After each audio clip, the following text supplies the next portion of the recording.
Hello everyone, I am very glad that you're joining this story. Subscribe, like and comment. Enjoy the story, smile more often.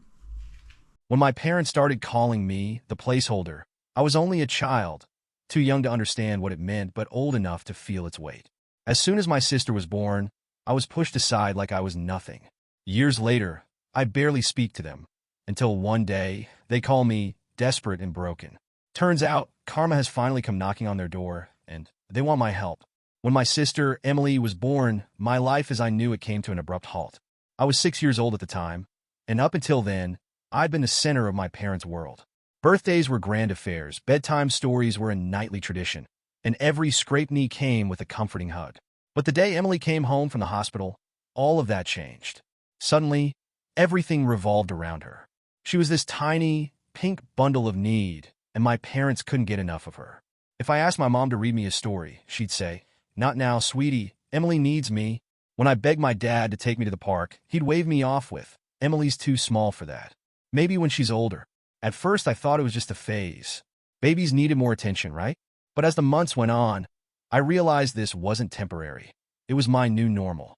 It wasn't just a lack of attention that hurt. It was the way they talked about me. One night, I couldn't sleep and wandered into the hallway, drawn by the sound of my parents talking in the kitchen. I stayed out of sight, listening to their conversation. "Well, she's just a placeholder until Emily gets older," my mom said casually, as if she were commenting on the weather. My dad chuckled in response. "At least she's good practice for the real thing." I froze. At 6 years old, I didn't fully understand what they meant, but I understood enough. Placeholder was not a good word. It meant I wasn't special, not like Emily. I wasn't their real child anymore. I was just practice. After that night, I couldn't shake the word from my mind. It lingered like a bad smell, coloring every interaction I had with them. When my mom skipped my bedtime story to sing Emily to sleep, I'd think placeholder. When my dad missed my school recital because Emily had a cold, I'd hear his voice in my head, "Good practice for the real thing." I started to see the subtle ways their attitude toward me had shifted. At dinner, they'd coo over every little thing Emily did. "Look at her eat her peas. Isn't she adorable?" They'd gush, while my plate sat untouched. If I tried to join the conversation, they'd nod absent-mindedly before turning back to her. Birthdays were another stark reminder of where I stood. For my 7th birthday, my parents threw a small party at home. I blew out the candles on a store-bought cake while Emily cried in the background. The following year, for her first birthday, they rented out a party room and invited the whole extended family. Emily had a custom cake shaped like a teddy bear, while I sat in the corner, ignored. As Emily grew older, it became even more obvious that I was a second-tier member of the family. She started talking early, and every mispronounced word was treated like a miracle. When she took her first steps, my mom cried like she'd just won the lottery. My achievements, on the other hand, went unnoticed. I still remember the first time I brought home a perfect spelling test. I'd worked so hard to learn all the words, practicing for hours because I wanted to impress them.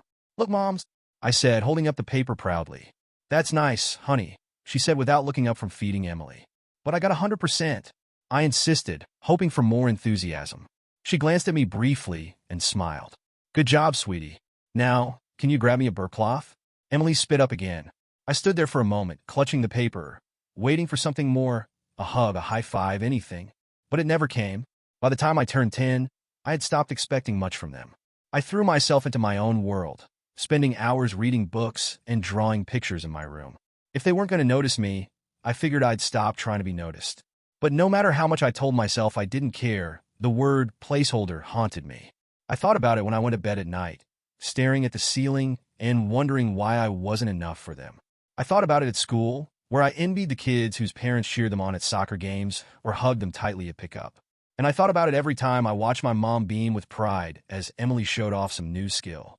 Emily, for her part, seemed oblivious to the dynamic. She wasn't mean or bratty. She was just a kid, soaking up the love and attention that I so desperately craved. I didn't blame her for it, but I couldn't help feeling a pang of jealousy every time she called my mom Mama and got a smile so bright it could light up a room. Looking back, I think that word, placeholder, was the moment everything shifted for me. It was the moment I stopped feeling like a part of the family and started feeling like an outsider in my own home. At 6 years old, I didn't have the words to describe what I was feeling, but I knew something wasn't right. And as the years went on, that feeling only grew stronger, shaping the way I saw myself and my place in the world. I wasn't the star of the show. I wasn't even a supporting character. I was the placeholder, the warm-up act for Emily's big debut. And deep down, I knew that no matter what I did, that's all I'd ever be to them. As Emily grew older, the imbalance between us became impossible to ignore. If there was any doubt in my mind about where I stood in my family, my parents' actions erased it. Emily wasn't just their favorite. She was their everything. Meanwhile, I was the shadow trailing behind, only noticed when I got in the way. Emily's schedule was packed with activities. Ballet classes on Mondays, gymnastics on Wednesdays, piano lessons on Saturdays. My parents beamed with pride as they carted her from one event to the next, snapping photos and gushing about her progress to anyone who would listen. Me? I had to beg for months just to join the soccer team. When they finally agreed, it was clear their hearts weren't in it. They rarely showed up to my games, and when they did, they sat on the sidelines looking bored, their eyes glued to their phones. After the games, they didn't ask how I played or congratulate me on a goal. The best I got was a distracted, "Good job," before the conversation inevitably turned back to Emily. The disparity was most obvious on birthdays. When I turned 12, I spent weeks dropping hints about the bike I wanted. It wasn't anything fancy, just a simple, sturdy bike in a bright blue color I loved. I even clipped pictures from magazines and left them on the kitchen counter, hoping my parents would get the hint. Instead, they threw a joint party for me and Emily, who was turning 6. The theme was unicorns, her favorite, not mine, and the cake had her name in big, glittery letters with mine squeezed in as an afterthought. The final blow came when they rolled out the big surprise. It was a bike, but not for me. Emily's been wanting a bike for a while, my mom said, smiling as Emily squealed with delight. You two can share. I stood there in stunned silence as Emily climbed onto the bike, her small hands gripping the handlebars like it was her personal treasure. Can I try it? I asked hesitantly. Emily shook her head, her pigtails swaying. It's mine. My parents didn't intervene. They just laughed and said, maybe later. Later never came. The favoritism wasn't just in the gifts or the attention. It was in the way they spoke about us. Emily was their golden child, and they made no effort to hide it. Emily got an A+ on her spelling test. My mom would gush to her friends. She's so talented at everything she does. When it came to me, the best they could muster was, oh, she's doing fine. No pride, no excitement, just a bland acknowledgement of my existence. I started to notice how different their reactions were to our accomplishments. When Emily brought home a macaroni necklace from preschool, they hung it on the fridge like it was a priceless artifact. When I won a school essay contest, they barely looked at the certificate. Good job, my dad said without even glancing up from the TV. By the time I was in middle school, I'd stopped trying to impress them. What was the point? No matter how hard I worked, it was never enough to compete with Emily's natural charm and their obvious favoritism. I began to focus on other things, friends, books, anything that made me feel valued in a way my family never did. I poured myself into art, spending hours sketching and painting in my room. It was something I could control, something that brought me joy without needing anyone else's approval. But even that wasn't safe from Emily. One day, she wandered into my room and saw a drawing I'd been working on, a detailed portrait of our family's dog. Can I have it? She asked. Why? I asked, narrowing my eyes. I want to show it to Mom and Dad, she said with a grin. They'll love it. I hesitated. Part of me wanted to say no, but I craved their praise so much that I reluctantly handed it over. Later, I found out that she'd taken full credit for the drawing. Emily's so talented, my mom said at dinner that night. I didn't know you could draw like that. I looked at Emily, expecting her to come clean, but she just smiled sweetly and said, Thanks, Mom. The older we got, the more Emily seemed to relish her role as the golden child. It wasn't that she was mean-spirited. She just lived in a bubble where everything revolved around her. She didn't understand how her actions affected me, and my parents didn't care enough to notice. One night, I overheard my mom talking to a neighbor on the phone. Emily's just so gifted, she said. She's got a bright future ahead of her. We're so proud. And what about your other daughter? The neighbor asked. There was a pause, followed by a dismissive laugh. Oh, she's doing fine, my mom said. She's independent. That word stuck with me. Independent. It sounded like a compliment, but I knew what it really meant.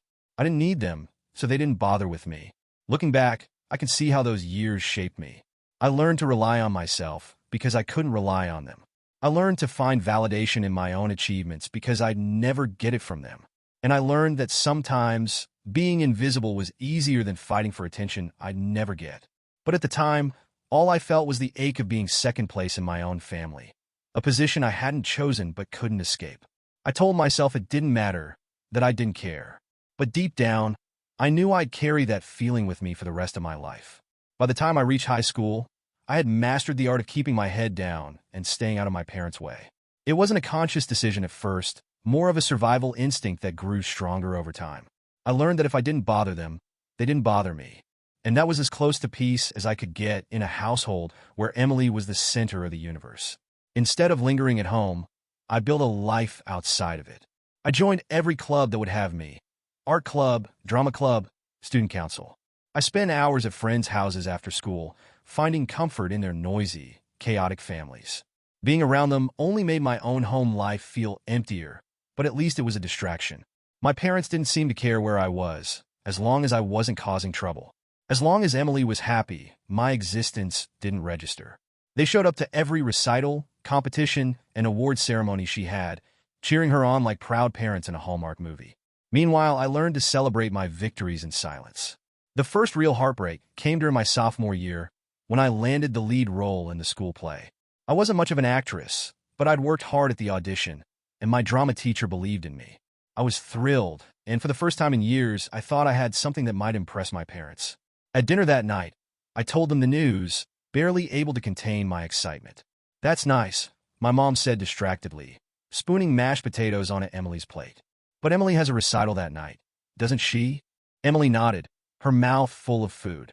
My dad chimed in, "Maybe next time, kiddo." There wasn't a next time. I stopped trying to include them in my life after that. Why set myself up for disappointment? Over time, the distance between us became less of a rift and more of a chasm. I stopped volunteering information, and they stopped asking. When they did talk to me, it was usually to compare me to Emily. "She's so talented," my mom would say. "You should try to be more like her." If I got a B+ in math, it was, "Emily got an A. Why didn't you?" If I won a small art competition, it was, "That's great, but Emily has a regional ballet performance next week." Nothing I did was ever enough to warrant their full attention. By the time I graduated, I had given up hope of ever being their priority. I'd worked hard in school, earning a place in the top 10% of my class. I wasn't valedictorian, but I was proud of what I'd accomplished. I told myself it didn't matter if they didn't notice. Graduation day came, and while my friends were posing for pictures with their families, I stood off to the side, clutching my diploma. My parents hadn't bothered to show up. They were busy attending Emily's dance competition. When I got home, I found a card on the kitchen table. It was one of those generic Hallmark cards with a printed message about best wishes for your future. My mom had signed her name in a hurry, and my dad's name was scribbled beneath it. There was no handwritten note, no acknowledgement of the work it had taken to get to this point. The contrast was glaring when Emily graduated 6 years later. My parents rented out a banquet hall for the occasion, inviting every relative within driving distance. There was a professional photographer, a catered dinner, and a custom cake with her name in gold icing. As I sat in the corner of the banquet hall, watching them toast to Emily's bright future, I felt a familiar ache settle in my chest. I had stopped expecting much from them, but the disparity still hurt. A cousin leaned over and whispered, "Did they do this for you when you graduated?" I forced a smile.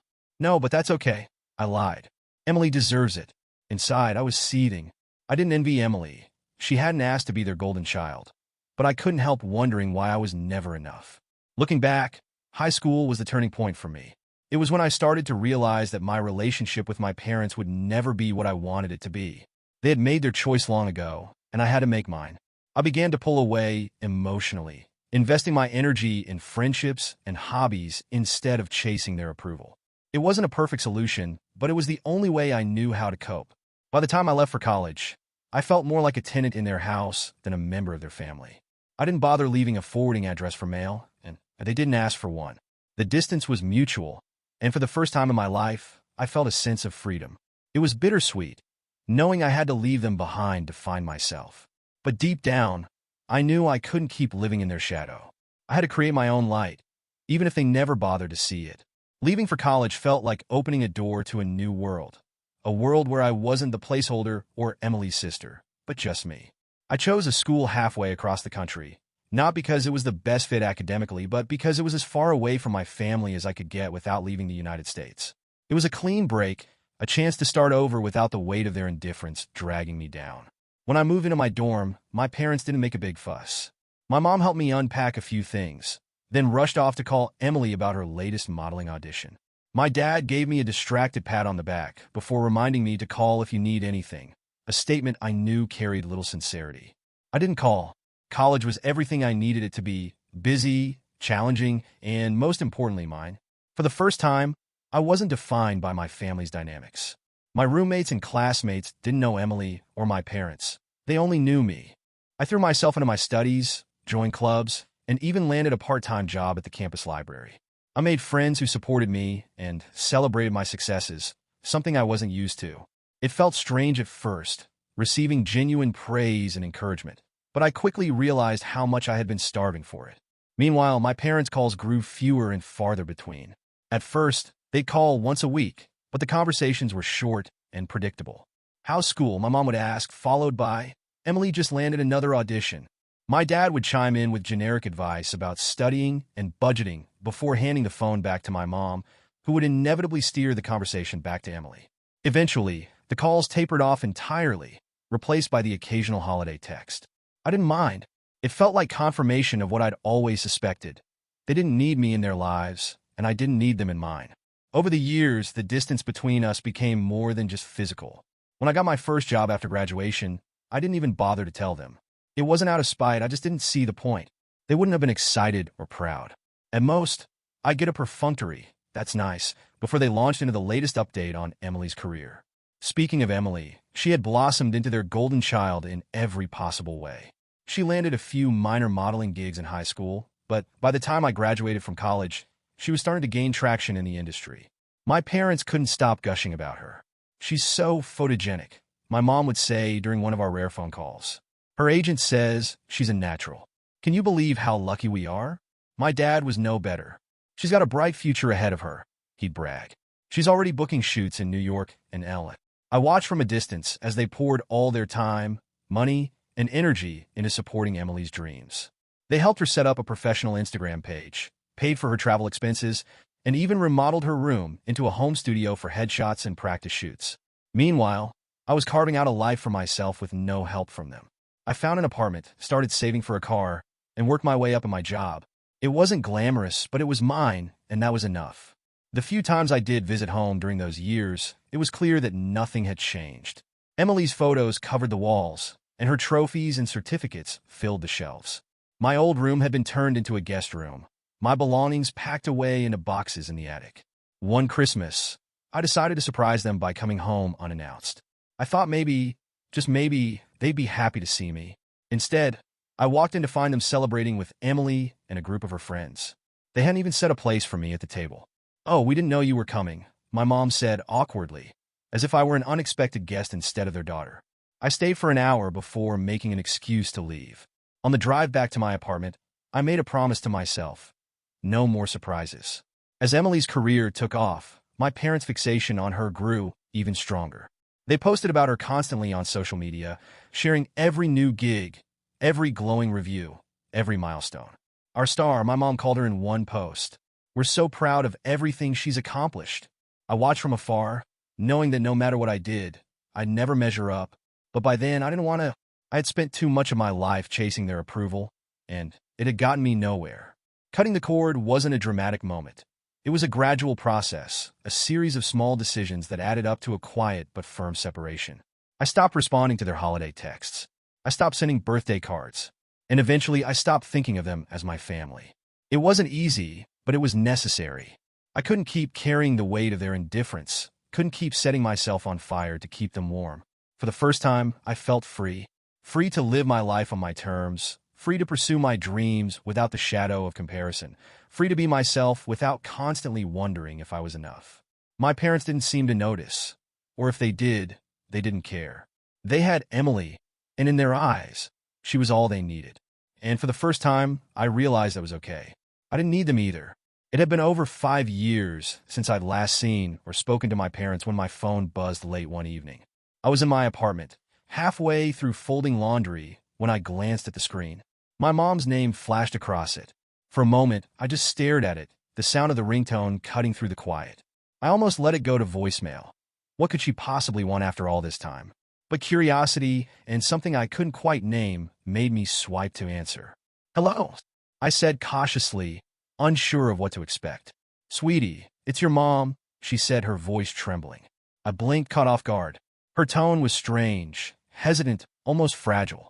It wasn't the confident, self-assured voice I remembered. We need to talk, she continued, her words rushed and uneven. It's about Emily. The mention of Emily sent a chill down my spine. My mom never wavered when it came to Emily. She was their golden child, their pride and joy. To hear her sound this vulnerable when talking about her was unsettling. What's going on? I asked, my voice sharper than I intended. There was a pause on the other end, long enough for me to wonder if she'd hung up. When she finally spoke, her voice cracked. Something's happened. Can we meet? Please? I agreed to meet her, more out of curiosity than concern. The next day, I found myself sitting in a coffee shop, watching the door for her arrival. I felt a mix of emotions, nervousness, resentment, and a strange sense of anticipation.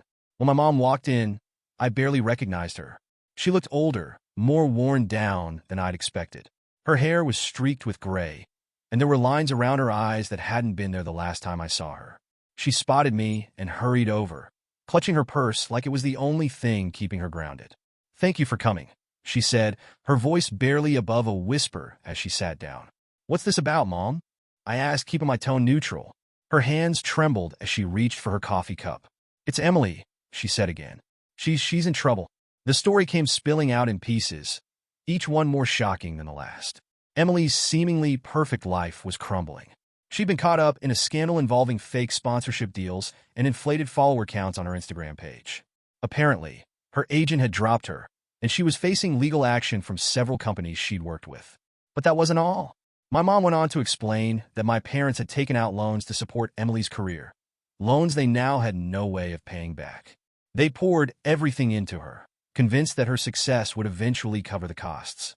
Now, with her reputation in shambles and no income coming in, they were drowning in debt. We don't know what to do, my mom said, her voice breaking.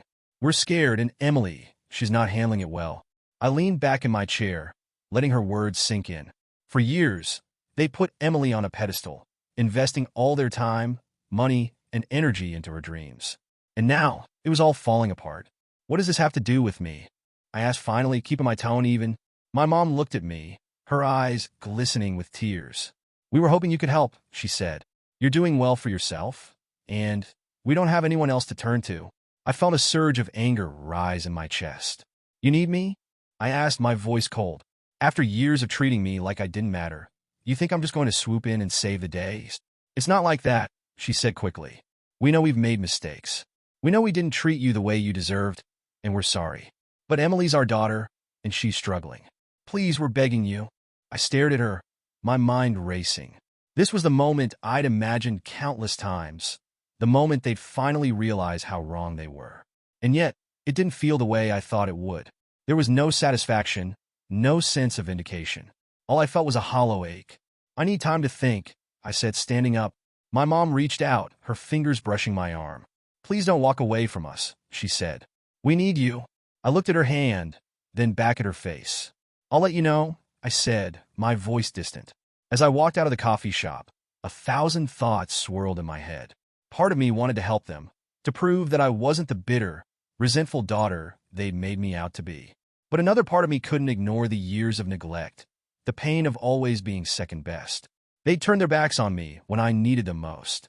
And now, they were asking for a lifeline. The question was, did they deserve one? After days of avoiding their calls, I finally gave in and dialed my mom's number. I wasn't sure why I did it. Curiosity, guilt, or maybe some small part of me still craving the acknowledgement I'd been denied for so long. The phone barely rang twice before she picked up. Sweetie, she said, her voice thick with relief. Thank you for calling back. I wasn't sure if you would. I'm here, I said curtly. Now, what's going on? For a moment, there was only silence. Then, like a dam breaking, the story came pouring out. Emily's seemingly perfect life had unraveled in spectacular fashion. She'd been caught in a scandal involving fake sponsorship deals and artificially inflated follower counts on her social media accounts. According to my mom, companies that had partnered with her were furious, claiming she'd misrepresented herself to secure lucrative contracts. She's lost everything, my mom said, her voice cracking. Her agent dropped her. The contracts are gone. People are saying awful things about her online. She's not doing well. I stayed silent as she spoke, unsure how to process the news. Emily had always seemed untouchable, her life a carefully curated highlight reel of success and beauty. Now, that illusion was shattered, and the reality beneath it was far less glamorous. But the worst was yet to come. My mom hesitated before continuing, as if dreading what she had to say next. "There's more," she said. "Your father and I, we made some decisions that didn't pan out." "What kind of decisions?" I asked, my voice flat. "We took out loans to help Emily," she admitted. "We thought it was temporary, just to support her until she really made it big." But now, her voice trailed off, and I could hear her trying to hold back tears. "Now you're drowning in debt," I finished for her. "Yes," she whispered, "and we don't know what to do." The more she talked, the worse it got. They hadn't just dipped into their savings or taken out a single loan. They'd gone all in. They'd maxed out credit cards, refinanced the house, and borrowed against my dad's retirement fund, all in the name of supporting Emily's career. "We believed in her," my mom said, almost defensively. "She was doing so well, and we thought she'd pay us back once she made it big. But she didn't," I said bluntly. "No," my mom admitted, her voice barely audible. "And now we're paying for it, literally." Hearing all of this should have made me feel vindicated, but it didn't. Instead, I felt a strange mix of pity and anger. Pity for their desperation and anger at the years of neglect and favoritism that had led them to this point. "We thought maybe you could help us," my mom said, breaking the silence. I laughed bitterly. "Help you? How exactly?" "You've always been so independent," she said, her tone shifting to something almost pleading. "You're doing well for yourself, aren't you? We just need a little help to get back on our feet." I couldn't believe what I was hearing. After years of treating me like an afterthought, they were coming to me now, asking for a lifeline? "Let me get this straight," I said, my voice cold. "You spent years putting Emily on a pedestal, pouring all your time, money, and energy into her. And now that it's blown up in your faces, you want me to bail you out?" "It's not like that," my mom protested. "We've made mistakes, but we're still your family. Doesn't that mean anything to you?" I didn't answer. The conversation ended on a tense note. I told my mom I needed time to think, though I wasn't sure what there was to think about. Every instinct in me screamed to walk away, to let them deal with the mess they'd created. But as much as I wanted to wash my hands of the situation, I couldn't ignore the nagging guilt in the back of my mind. Despite everything, they were still my family, and some part of me still wanted their approval, even if I didn't want to admit it. Over the next few days, I replayed the conversation in my head, trying to make sense of my feelings. I thought about the years of neglect, the countless times they'd chosen Emily over me. I thought about how I'd built my life from scratch with no help from them, while they'd handed everything to Emily on a silver platter. And I thought about the desperation in my mom's voice, the vulnerability I'd never seen before. For the first time, they were the ones asking for help. The power dynamics had shifted, and for once, I held all the cards. The question was, what would I do with them?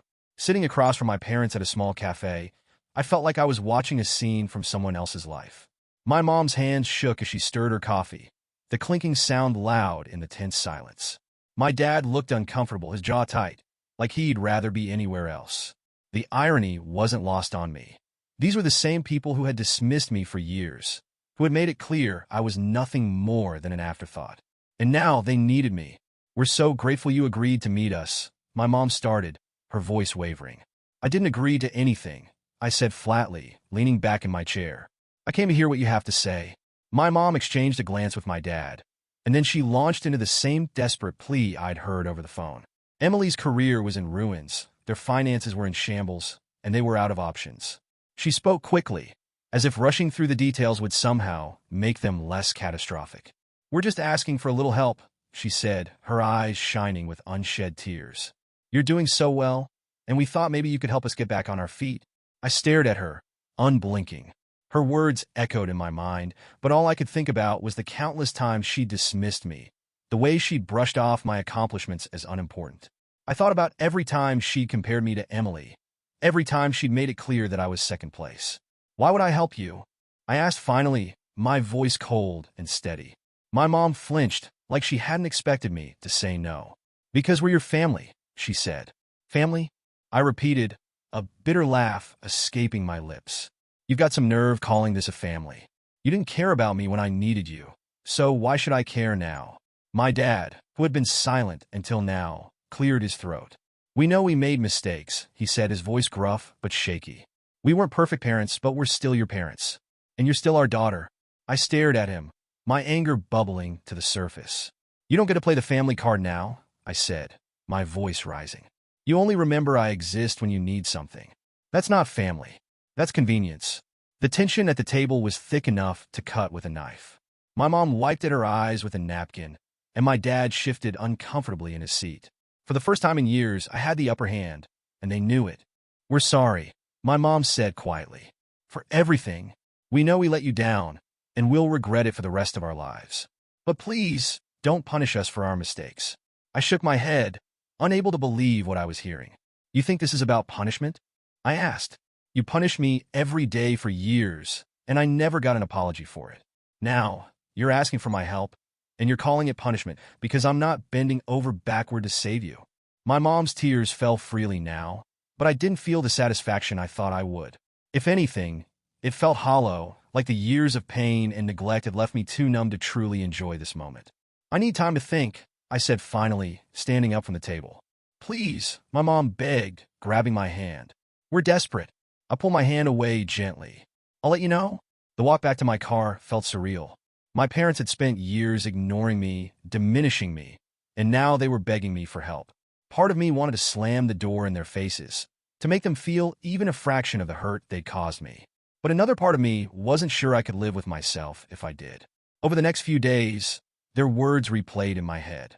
You're still our daughter. Family sticks together. We're sorry. It was everything I wanted to hear growing up, but now it felt too little, too late. I couldn't shake the thought that they weren't apologizing because they'd realized the error of their ways. They were apologizing because they were desperate. If Emily's life hadn't fallen apart, if their finances were still intact, would they have reached out to me at all? The answer felt painfully obvious. I called a few close friends to vent, hoping they'd help me sort through my feelings. Most of them were sympathetic, but hesitant to offer advice. You don't owe them anything, one friend said.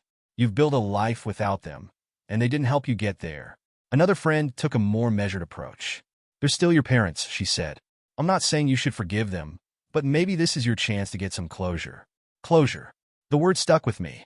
For years, I carried the weight of their rejection, the scars of being second place to Emily. Maybe this was my opportunity to finally let go of that pain. Not for their sake, but for mine. When I finally called my mom back, I made it clear that I wasn't ready to commit to anything. I'm not promising to help, I said, but I'll hear you out. Her relief was palpable. Thank you, she said. That's all we're asking. As I hung up the phone, I felt a strange sense of calm. I wasn't sure what decision I would make, but for the first time, it felt like the choice was truly mine. They'd spent years making me feel powerless, like I didn't matter. Now, the tables had turned. And while I didn't know if I'd forgive them, I knew one thing for sure. I wouldn't let them take that power away from me again. The days following my conversation with my parents were some of the most emotionally exhausting I'd ever experienced. My mind was a constant battlefield of conflicting thoughts and feelings. On one hand, I wanted nothing more than to walk away and let them deal with the consequences of their choices. After all, they pushed me aside for years, dismissing my needs and ignoring my accomplishments. Why should I care about their problems now? But on the other hand, I couldn't ignore the pang of sympathy I felt for them. They were desperate, broken, and terrified. As much as they'd hurt me, they were still my parents, and some part of me couldn't shake the guilt of leaving them to fend for themselves. I tried to distract myself with work, hobbies, and friends, but no matter what I did, the decision loomed over me like a storm cloud. Every time my phone buzzed with a new text from my mom, I felt a mix of anger and pity. I didn't respond right away, but her messages became more frantic with each passing day. After nearly a week of back and forth in my own head, I finally agreed to meet with them again. I made it clear, though, that I wasn't committing to anything. I'll hear you out, I said over the phone, but that's all I'm promising. When I walked into the cafe where we'd agreed to meet, I barely recognized them. My dad, who had always carried himself with confidence, looked smaller somehow, his shoulders hunched, his expression weary. My mom's usually pristine appearance was disheveled, her makeup uneven and her hair pulled back in a messy ponytail. They looked like people who'd been fighting a losing battle for far too long. Thank you for coming, my mom said, her voice soft and shaky. I sat down across from them, folding my arms. Let's just get this over with, I said. They laid it all out for me again. The loans they'd taken out to support Emily, the mounting debts, the lawsuits threatening to take everything they had left. My mom's voice cracked as she explained how they'd tried to keep it all together, but it was clear they were in over their heads. "We don't have anyone else to turn to," she said, tears streaming down her face. "Please, we're begging you." I looked at my dad, hoping he'd step in, but he just stared at the table, his hands clasped tightly together. For a man who had once seemed so strong and unshakable, seeing him like this was jarring. I took a deep breath, trying to keep my emotions in check. "If I do this," I said finally, "it's on my terms. And don't think for a second that this erases the past. I haven't forgotten how you treated me, and I don't know if I ever will." My mom nodded quickly. "Of course," she said. "We'll do whatever it takes. Just please help us." After the meeting, I spent the rest of the day replaying their words in my head. I couldn't deny the satisfaction I felt in seeing them acknowledge their mistakes, but it wasn't enough to undo the years of hurt. I wasn't ready to forgive them. Not yet. When I got home, I sat down with a notebook and started making a list of conditions. If I was going to help them, it wouldn't be out of blind generosity. I needed to protect myself, to set boundaries that ensured they couldn't take advantage of me again. The first condition was simple. I wouldn't give them any money directly. If they needed financial help, I'd connect them with a financial advisor who could help them restructure their debts. The second condition was that they'd have to attend family therapy with me. If they wanted my help, they had to prove they were willing to do the work to repair our relationship.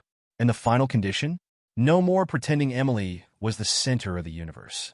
If they wanted to rebuild a relationship with me, they had to treat me as an equal, not an afterthought. The next day, I called my mom to lay out my terms. She listened quietly, and when I was finished, she said, "We'll do whatever you need. We just want to make things right." I didn't trust her words entirely, but it was a start. The first step was setting them up with a financial advisor. I gave them the contact information and insisted they make an appointment within the week. My mom thanked me profusely, but I kept my response measured. "This doesn't mean I've forgiven you," I said. "This is just the first step." They agreed to the therapy sessions, too, though I could tell my dad wasn't thrilled about the idea. "If that's what it takes," he said grudgingly. It wasn't much, but it was enough to make me feel like I was regaining control of a situation that had once left me powerless. Helping them didn't feel like a victory, but it didn't feel like a loss either. It was a compromise, a way to address the mess they'd created without losing myself in the process. I wasn't doing it for them. I was doing it for me. Because no matter how much they'd hurt me, I didn't want to carry the weight of resentment forever.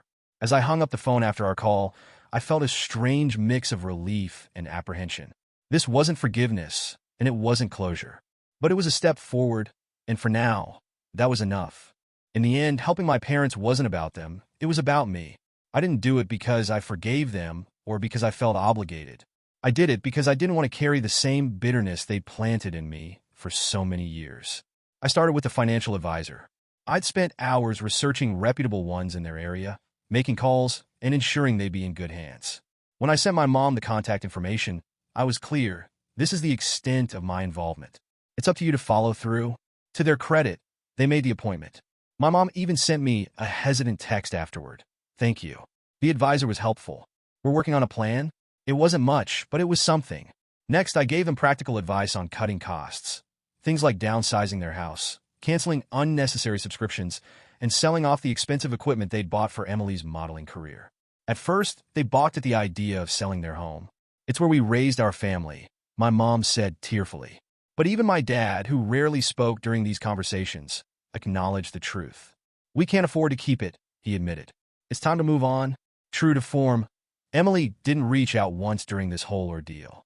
She had vanished from social media, her carefully curated image replaced with silence. The last time I asked about her, my mom said, "She's trying to figure things out," in a tone that suggested even she didn't know what was going on. I wasn't surprised.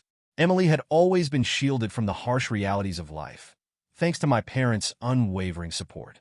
Now that the safety net was gone, she was floundering. Part of me wanted to feel vindicated, but I didn't. If anything, I pitied her. She'd spent her entire life being told she was special, invincible, destined for greatness. No one had prepared her for failure, and now she was left to face it alone. Occasionally, I'd hear snippets about her through mutual acquaintances. She was living with a friend, working odd jobs, and trying to rebuild her reputation. It wasn't the glamorous life she'd always imagined, but it was hers. As for my parents, they were learning to adjust to a much humbler existence. They sold their house and moved into a smaller apartment.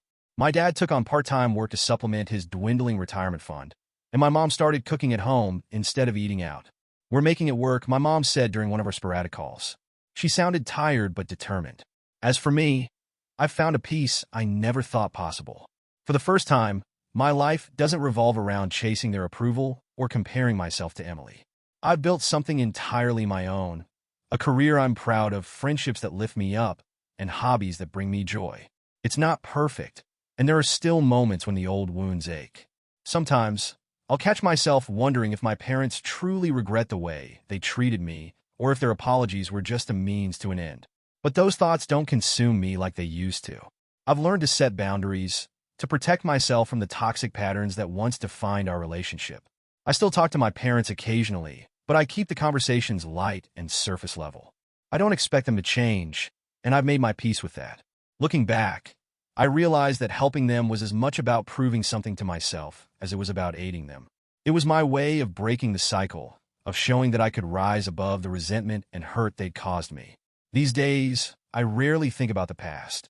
When I do, it feels like a chapter in someone else's story, distant, almost surreal. I'm proud of the person I've become, not in spite of what I went through, but because of it. For years, I let their favoritism and neglect define me. I let it shape my sense of self-worth, convincing myself I wasn't enough. But now, I see that I was always enough. They just couldn't see it. Moving on hasn't been easy, but it's been worth it. For the first time in my life, I feel free. Free to live on my own terms, free to find happiness that doesn't depend on anyone else, free to be me. And that freedom? It's something they can never take away. As I sit here now, reflecting on everything that's happened, I'm struck by how much has changed, not just in my life, but in how I feel about my parents and the role they played in shaping who I am. Years ago, if you'd asked me how I felt about them, I'd have told you I was angry. Angry at their favoritism, at the way they dismissed me as an afterthought, at the endless comparisons to Emily that left me feeling small. But now I don't feel anger or bitterness anymore. What I feel is clarity. They made their choices, and those choices had consequences. They chose to prioritize one child over the other, to pour everything into Emily while leaving me to fend for myself. And in the end, it caught up with them. They built their lives around an illusion, convinced that Emily's success would validate their decisions and absolve them of their mistakes. But when that illusion crumbled, so did the foundation of their world. Watching their downfall was a strange experience. I didn't revel in it the way I thought I might.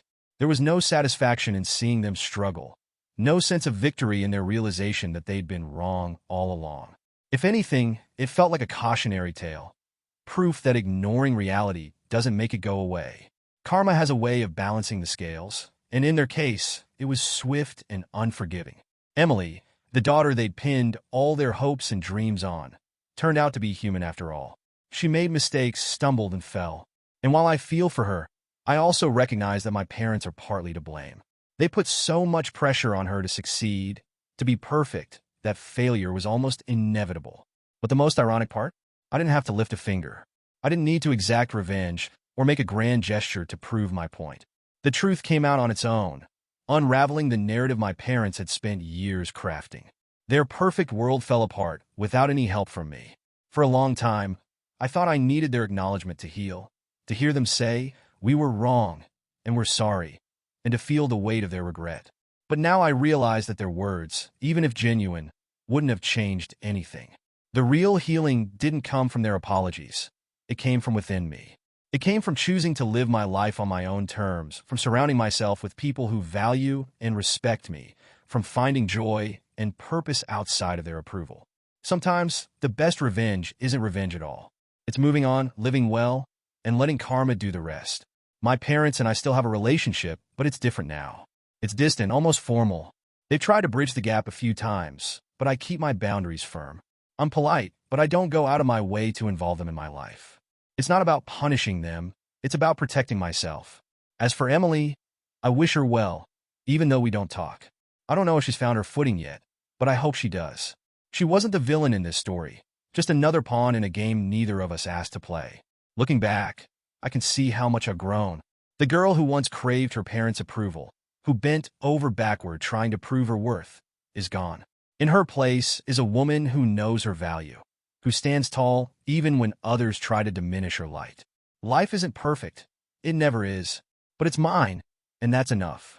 I've learned that sometimes the greatest victories aren't the loud, dramatic ones. They're the quiet moments of peace and contentment, the realization that you've risen above the pain and found happiness on your own terms. My parents will never fully understand the impact of their actions, and that's okay. I don't need them to, because at the end of the day, I've let go of the anger and resentment that once held me back. And in doing so, I've finally found freedom.